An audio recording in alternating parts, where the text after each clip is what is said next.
用朴素的茶具还原真实的茶品。大家好，我是真茶君普文。今天要讲的一个话题是绿茶。普文很少在头条上讲绿茶，今天特地来讲这个绿茶呢，因为绿茶的技术在云南相对来说是比较落后。今天要让大家感受到颠覆性的茶品，就是野生绿茶。为什么普文最近一段时间和近几年一直在云南潜心研究制茶工艺，让大家感受不同样的茶品、不同样原料带来的口感让更好的茶品走进茶友的心中。眼前有一款茶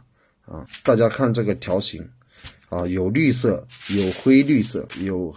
黑褐色，普文明前制作的野生绿茶。我相信有部分的茶友已经喝过这个野生绿茶，我也相信这些茶友心目当中已经颠覆了云南绿茶的一些特点。为什么之前云南人很少用野生茶来做绿茶？因为野生茶的成本它相对来说比较高，或者像这种叶子大的可能卖到好一点的绿茶可能卖到100多块。但是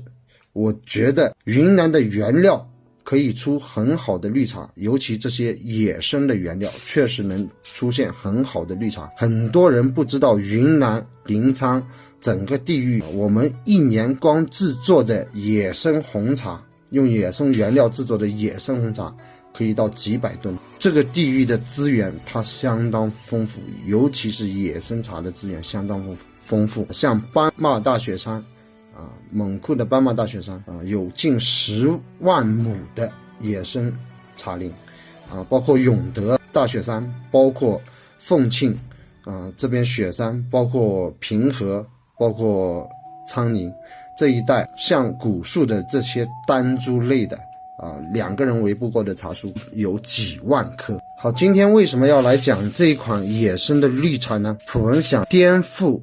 茶友心目当中绿茶没有功夫茶这一说法，所以普文故意拿今年研制成功和制作的这款野生绿茶来跟大家做一个开汤讲解，让大家更深刻的去了解用云南野生原料制作的绿茶将会出来什么样的口感。我们先称3克左右同样用杯泡 3.26 克我们用公道杯直接杯泡，然后再称7克来盖碗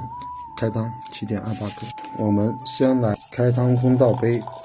5分钟之后，我们再来品鉴这个茶。好，我们再来盖碗的方式把这个茶泡出来，会到什么样的效果？用100度的水温来开汤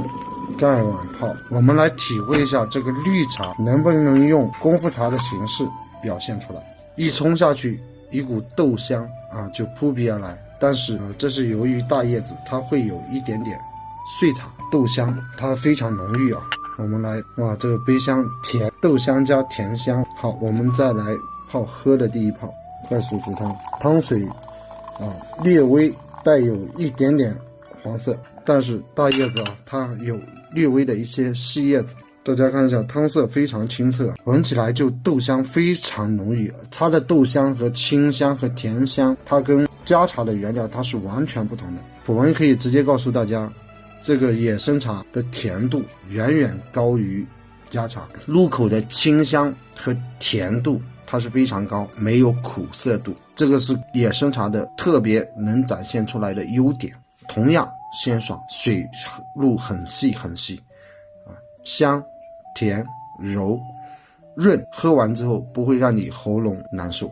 这就是这个野生茶的特点。你不管再大的叶子它就不会出来苦，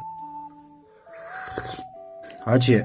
气韵很足好，我们来冲泡喝的第2泡，待会儿焖泡一下给大家看一下叶底。野茶它完全没有白色的好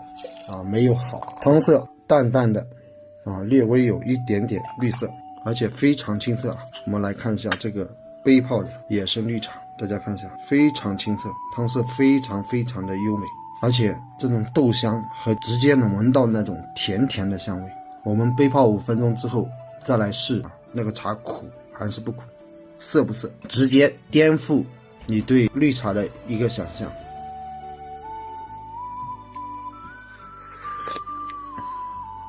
就是甜，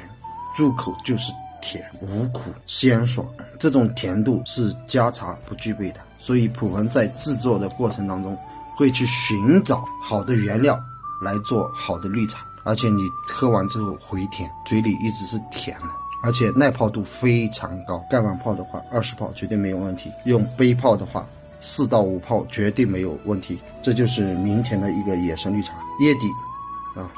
绿绿的，但是这个茶里面有紫色的芽，野茶有紫色的芽，汤色现在泡了大概有7、8分钟啊，大家看一下通透不通透，是不是这个是杯泡3克的杯泡，而且你喝完之后一直都是甜。希望用自己的匠心精神为大家不断带来好的茶，而且喝完之后润喉到基本上到肺部的那种感觉啊，就是你很润，就是很通透。但是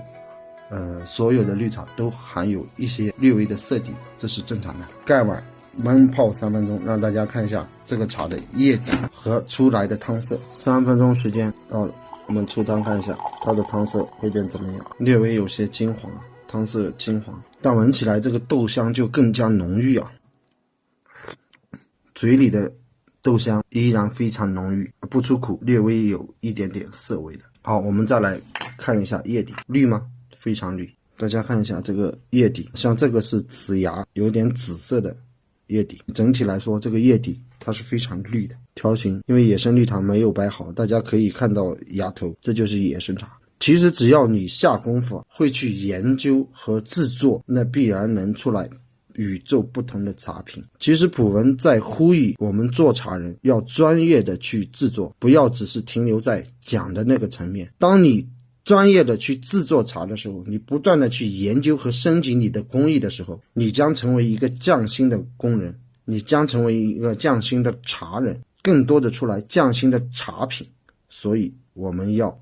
不断的去研究，不断的让更好的产品和更好的茶品展现在我们茶友面前，让茶友了解更多的好的原料。好，今天的视频给大家分享到这里，有兴趣的朋友可以跟普洱做一些更深入的交流。绿茶不仅仅只是佳茶